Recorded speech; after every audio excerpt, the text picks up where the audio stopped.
ऐसा कहा जाता है कि सती जी ने अपने पिता दक्ष प्रजापति के यज्ञ में अपने पति शिव का अपमान होता देख बीच सभा में बैठकर अग्नि में अपने शरीर का आत्मदाह कर लिया था।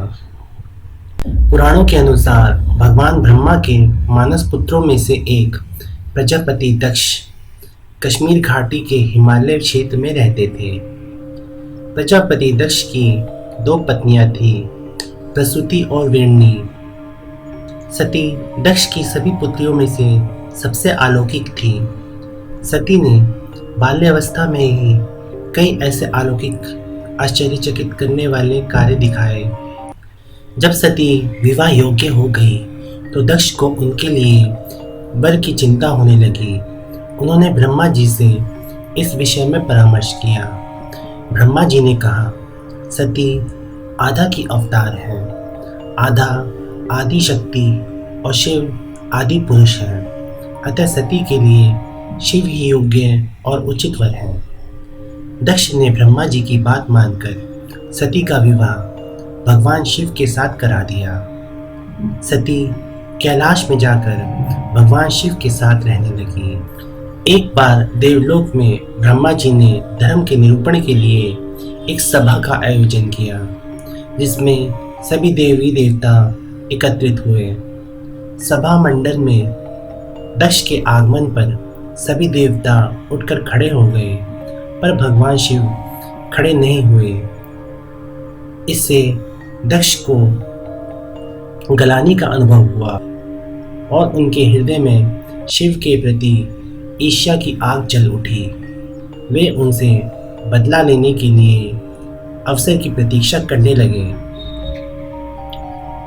बदले की हीन भावना लेकर दक्ष ने एक विराट यज्ञ का आयोजन किया, लेकिन उन्होंने अपने दामाद शिव और पुत्री सती को यज्ञ में निमंत्रण नहीं भेजा। फिर भी सती अपने पिता के यज्ञ में पहुंच गई,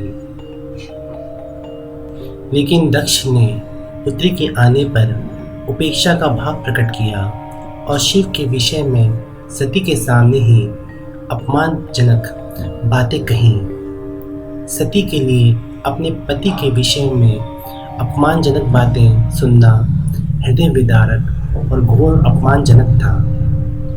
सती यह सब बर्दाश्त नहीं कर पाई और उन्होंने वहीं यज्ञ कुंड में कूदकर अपने प्राण त्याग दिए। सती के आत्मदाह की खबर सुनते ही भगवान शिव दुखी हो गए और वे तांडव करने लगे। क्रोध अवस्था में उन्होंने अपने केश से एक कपाल निकाला और वीरभद्र को उत्पन्न किया। वीरभद्र क्रोधित होकर यज्ञ मंडप में पहुंच गए। यज्ञ मंडप में भगदड़ मच गई। वीरभद्र क्रोध से कांप उठे। वीरभद्र ने देखते ही देखते दक्ष का मस्तक काटकर फेंक दिया। सभी देवताओं के आग्रह करने पर भगवान शिव ने दक्ष को पुनः जीवन दान दिया और उनके सर के स्थान पर बकरे का सिर लगा दिया। उसके पश्चात सती के जले हुए शरीर को देखकर भगवान शिव अपने आप को भूल गए।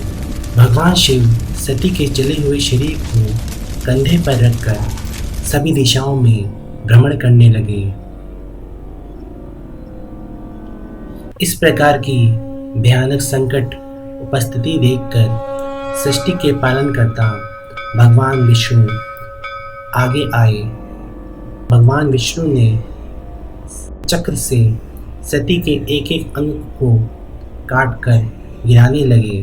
धरती पर जिन 51 स्थानों में सती के अंग कट कट कर गिरे, वे ही स्थान आज शक्तिपीठ माने जाते हैं। आज भी उन स्थानों में सती का पूजन होता है, उपासना होती है। धन्य था शिव और सती का प्रेम। शिव और सती के प्रेम ने उन्हें अमर कर दिया और वंदनीय बना दिया।